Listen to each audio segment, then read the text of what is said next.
mengetahui gedung mana yang dimaksud. Saya rasa beberapa orang Yogyakarta sudah tak seasing lagi dengan gedung ini. Umumnya malam juga menakjubkan.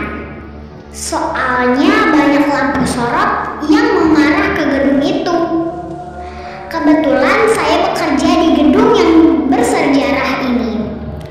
Mulai bekerjanya ketika bulan Agustus setahun yang lalu. Pekerjaan saya juga sebagai pegawai baru, yaitu memonitor kesibukan unit ATM. Kebetulan karena saya memang diletakkan di unit itu, sesudah 1 bulan kerja, saya dikira telah cukup mumpuni untuk ditaruh pada malam hari, mengganti shift kerja rekan yang pagi.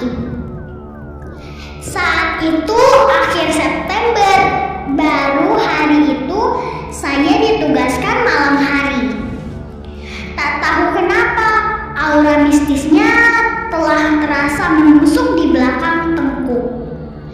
Bila sampai kini, saya standby. Pada siang hari, ternyata jauh sekali bedanya saat malam. Apa yang saya saksikan di sepanjang siang, ternyata sangatlah beda saat giliran masuk malam. Nah, waktu saya masuk malam, di sana juga ada 4 orang rekan di lainnya. 3 orang seprofesi dengan saya, juga sebagai pengawas, serta 1 lagi yang bertugas sebagai driver. Lantaran masih baru, saya diminta untuk melakukan pemantauan ATM melalui monitoring di kantor. Jadi di situ ada ATM dengan real time. Ada monitor-monitor TV yang menayangkan keadaan ATM dengan real time. Nah, bila ada kerusakan, rekan saya lah yang bakal meluncur ke TKP dengan driver atau mungkin saja sendirian. Jadi ceritanya waktu itu saya baru saja jaga malam. Saya masuk kerja jam 8 malam. Di situ telah ada 3 rekan yang memantau keadaan ATM di TV. Sembari bercakap serta bercanda, tidak terasa waktu telah menunjukkan pukul 11 malam. Saat itu terlihat ada kerusakan ATM di daerah Yogyakarta Selatan, seputar Jalan Bantul. Jadi rekan saya yang senior pun bergegas pergi mengajak rekanku yang 1 lagi untuk menemaninya. Jadi tinggal saya sama rekan 1 lagi ini yang ada di ruangan itu. Sekitar 15 menit setelah kepergian 2 rekanku tadi, terlihat ada ATM yang rusak lagi. Namun yang ini hanya ATM di lantai-lantai dasar.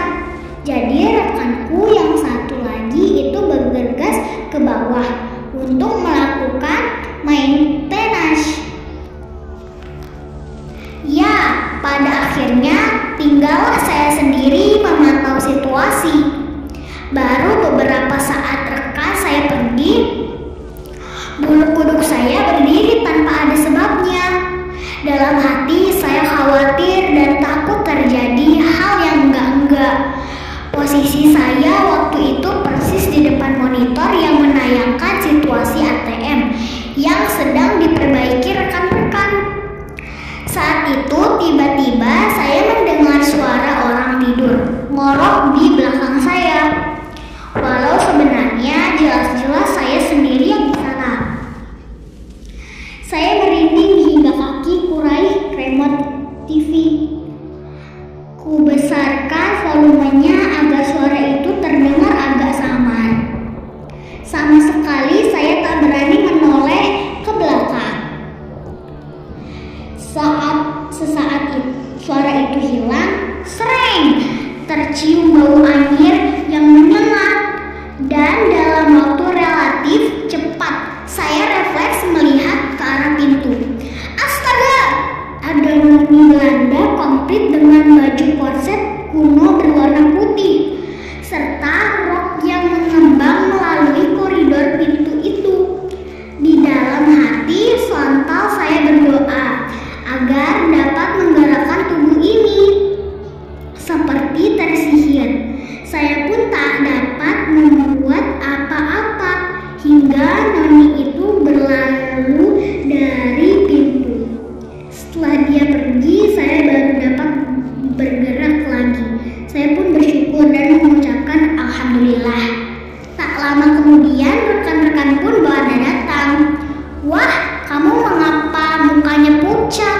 tanya salah seorang rekanku yang bernama Adidi.